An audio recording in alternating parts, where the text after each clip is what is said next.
Hello hello hello. कैसे हैं प्यारे बच्चों? पढ़ाई के नाम से तो आप सीधे साधे हैं। अच्छा, एक बात बताइए, आपने कोऑर्डिनेट ज्योमेट्री में 2 पॉइंट का डिस्टेंस निकाला, फार्मूला रट लिया होगा, under root x1 minus x2 का whole square plus y1 minus y2 का होल स्क्वायर। अब फार्मूला रटेंगे तो ये कोई गारंटी तो है नहीं प्रॉब्लम बन पाए। फिर कहोगे सर प्रॉब्लम नहीं बनती है, इसलिए तो हमने लिखा है ना, फ्रॉम आइडिया टू फार्मूला।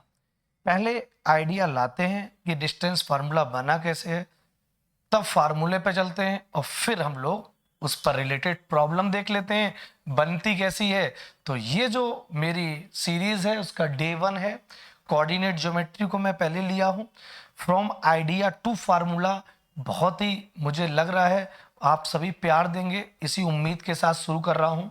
तो देखिए यार, एक बात बताओ, मुद्दे की बात करते हैं। अगर अपने पास ये एक्स एक्सिस है और ये वाई एक्सिस है, अपने पास ये एक कोऑर्डिनेट है 1,0 और ये एक कोऑर्डिनेट है सपोज 3,0, और मैं आपसे कहूं कि भाई इन दो कोऑर्डिनेट के बीच डिस्टेंस कितना है, तो आप बहुत आसानी से बच्चे बता सकते हैं कि सर 1 से 3 के बीच की दूरी बतानी है। तो सर 3 में से 1 गया, मतलब ये 2 यूनिट की डिस्टेंस है। कितनी?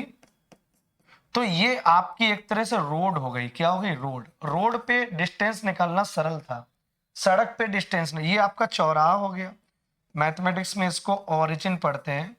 जैसे ये अपना चौराहा है, अपनी गाड़ी इधर जाएगी, ऊपर जाएगी, नीचे जाएगी। मेरी बात समझे? लेकिन मेरा जो टास्क है वो ये है कि मेरे भाई मुझे ना यहाँ पर 2 पॉइंट बिठा लें, एक पॉइंट ए और एक पॉइंट बी। तो जब यहां पर बिठा लेंगे तो इसका भी एक कोऑर्डिनेट लिया जाएगा x1 y1, और इसका भी एक कोऑर्डिनेट लिया जाएगा x2 y2। अपना जो टास्क है ना भाई, इन दो के बीच डिस्टेंस निकालना है। भाई रोड पे खड़े हैं तो दूरी निकालना आसान है, आप बाइक भी ले जाओगे तो बता देगा। लेकिन मेरे मानना है कि अगर आप किसी ग्राउंड के अंदर हैं तो इनके बीच की दूरी कैसे निकालें। क्वेश्चन मेरा ये, खेत में खड़े हो तो दूरी कैसे निकाल? खेत में कोई भी आदमी कहीं भी खड़ा हो सकता है और मुझे बार बार डिस्टेंस निकालनी है। दिमाग में कुछ घुसा? तो कहने का मतलब ये है, तो कोऑर्डिनेट क्यों लिए जाते हैं? ये अपनी गाड़ी है। अब ये जो गाड़ी है, मान लीजिए ये प्यारा सा, मैं इसको जूम कर रहा हूं इसी फिगर को, ये एक्स एक्सिस और ये वाई एक्सिस। और ध्यान से देखिए, ये वाला पॉइंट है अपना ए और ये वाला पॉइंट था अपना बी। Got it? और मुझे इन दो पॉइंट के बीच की डिस्टेंस निकालनी है। पहली बात सुनना, तो यहां का जो कोऑर्डिनेट है वो कैसे मैंने बताया। अपनी ये जो कार चल रही है ना, ये कार चल रही है, ये कार इधर जाके इस खेत में घुस जाएगी। तो इस कार को मैं डॉटेड कर दे रहा हूं, ये कार घुसी।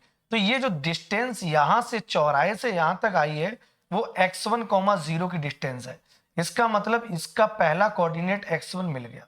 अब ये कार अपनी यहां पे चली, यहां पे चलने के बाद उसने बोला भाई तू अगर ऐसे टर्न करेगा तो मैं भी इधर ही आ जाऊंगा, तेरे से टकरा जाऊंगा। और जब ये टकरा गई तो ये डिस्टेंस थी 0,y1, तो इसका कोऑर्डिनेट y वाला पड़ा 0,y1। मेरे भाई ध्यान से देख लो, ध्यान से देख लो, समझ में पूरा बात आ जाएगी। अब मैंने कहा इसका कोऑर्डिनेट क्या होगा, तो ये अपनी कार सपोज यहां तक आई, यहां से यहां तक, और ये डिस्टेंस हो गई x2, और ऊपर कार गई अपनी यहां तक, मान लो 0,2 तक। अब ये कार अपनी इधर मुड़ी तो यहां जाके ये यहां टकराई और इनको भी वहीं टक्कर मारना है। टसनबाजी है ना, टसनबाजी में यही होता है, जब टसनबाजी होती है तो इनको यहां थोड़ा सा इधर श्रिंक हो गया, आप समझ लेना। तो ये आ गया आपका x2 और इस कार का जो कोऑर्डिनेट लिया y2। तो ये दोनों कारें जो एक यहां सेट हो गई, एक यहां। अब मैंने कहा भैया ये जो कारें जब यहां से यहां टकराई, यहां से यहां टकराई, यहां से यहां टकराई, यहां से यहां टकराई, तो ये कितने बीच की दूरी है, इनके बीच की दूरी कितनी है? यहां तो सिंपल सा था, यहां पर तो सिंपल सा था कि भाई ये दूरी कितनी होगी। कोई कहे ये दूरी कितनी थी, भाई ये x1 है। बोले ये दूरी कितनी है, बोले भाई x2 है। तो यार एक दोस्त एक बात बताओ, अगर ये दूरी x2 है, ये x1 है, तो गणित क्या कहता है, ये दूरी कितनी होगी, x2 में से x1 घटा दें। मेरे भाई बताओ, इतनी बात क्लियर है? तो एक काम करो, ऊपर डायग्राम क्लियर कर लें। इसको हम बना ले रहे हैं ऊपर, बोलो भाई, और इसको भी हम बना ले रहे हैं। तो ये आपका राइट एंगल ट्रायंगल जानते हो, राइट एंगल ट्रायंगल, समकोण त्रिभुज को तो जानते हो। पाइथागोरस भाई साहब कह के मर गए कि ये सबसे बड़ी हाइट, सबसे बड़ी साइड होती है, ये हाइपोटेनियस होता है, ये परपेंडिकुलर होता है, ये बेस होता है। और पाइथागोरस ने कहा था हाइपोटेनियस का स्क्वायर परपेंडिकुलर के स्क्वायर और बेस के स्क्वायर के सम के इक्वल होता है ना। कर्ण का वर्ग लंब का वर्ग प्लस आधार के वर्ग के योग के बराबर होता है, यही तो बताया था।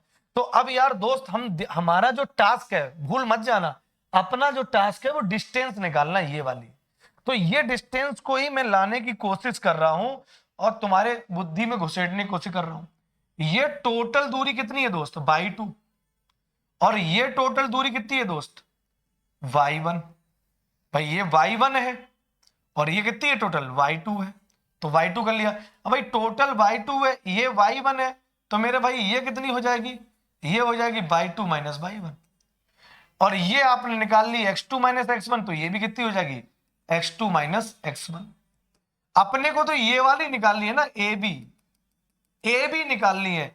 तो अब तो समकोण त्रिभुज से समझ में आ गया, ए बी का स्क्वायर कर लो या ए बी इक्वल टू कर लो अंडर रूट इस साइड का स्क्वायर और इस साइड का स्क्वायर, तो हो जाएगा x2 माइनस x1, ये एक साइड है, इसका square plus y2 minus y1 का होल स्क्वायर। या इसी को लिख सकते हैं दोस्त, इसको माइनस कॉमन ले लो तो x1 माइनस x2 का होल स्क्वायर और प्लस y1 माइनस y2 का होल स्क्वायर। भाई साहब मजा आया, यही तो फार्मूला निकालते हैं दूरी का, कहते हैं ना दो बिंदुओं के बीच की दूरी बताओ, डिस्टेंस बिटवीन टू पॉइंट, तो रट्टा मारा होगा x1 माइनस x2 का whole square plus y1 minus y2 का होल स्क्वायर। अब प्रॉब्लम ये यहां पर है कि ये दो पॉइंट दिए तब तो निकाल लिया, अब यही ज्योमेट्रिकली अगर किसी सवाल में बना दिया जाए तो तुम सोच ही नहीं पाते हो, क्योंकि सोच ही खत्म हो गई ना। आजकल रील्स का जमाना चल रहा है दोस्त, तो सोच तो खत्म हो गई, सवाल लगने नहीं, सिलेक्शन होना नहीं। तो मैं यूट्यूब पे टाइम वेस्ट करने नहीं आया, मेरी ये बुक भी मार्केट में आ चुकी है। आप, मेरा व्हाट्सएप नंबर है 8077556915। आप मुझे मैसेज करिए, आप किस एग्जाम की तैयारी कर रहे हो, IT JE NDA UT board TGT PGT जिसकी तैयारी कर रहे हो आप मेरे को बताइए, मुझे मैसेज करिए, मेरी टीम जो है आपको उसी ग्रुप में पहुंचा देगी और आपको आपकी जरूरत का कंटेंट पहुंचाएगी। मेरी बात समझो, तो ये कोर्स का नाम है फ्रॉम आइडिया टू फार्मूला। बताओ, आइडिया बनाया, फार्मूला बन गया।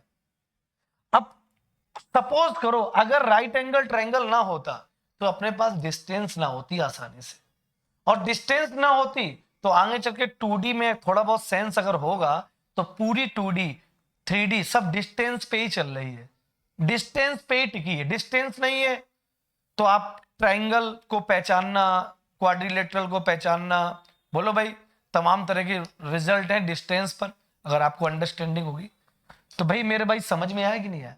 तो आपने सिंपली क्या किया, आपने इस पॉइंट का कोऑर्डिनेट इस पॉइंट का कोऑर्डिनेट लिखा, ये x1 है और ये x2 है, तो आपको ये मिल गया x2 माइनस x1। ये y1 है और ये y2 है, तो ये मिल गया आपको y2 माइनस y1। ये आपका लंब हो गया, ये आपका आधार हो गया, ये आपका कर्ण हो गया। कर्ण ही चाहिए था हमको, दूरी तो बहाना है जनाब, हमें तो कर्ण निकालना है, हाइपोटेनियस, और हमने बहुत ही इजीली निकाल लिया। अब आपको कोई भी दो बिंदुओं के बीच की दूरी दी जाए, पूछी जाए, आप निकाल लेना इस फार्मूले से। कभी कभी क्वेश्चन आपने ये भी देखे होंगे कि आपको क्या होता है, दूरी देता है और कोऑर्डिनेट एक देता है, दूसरा कोऑर्डिनेट नहीं देता, वो भी निकाल लेना, ठीक है ना।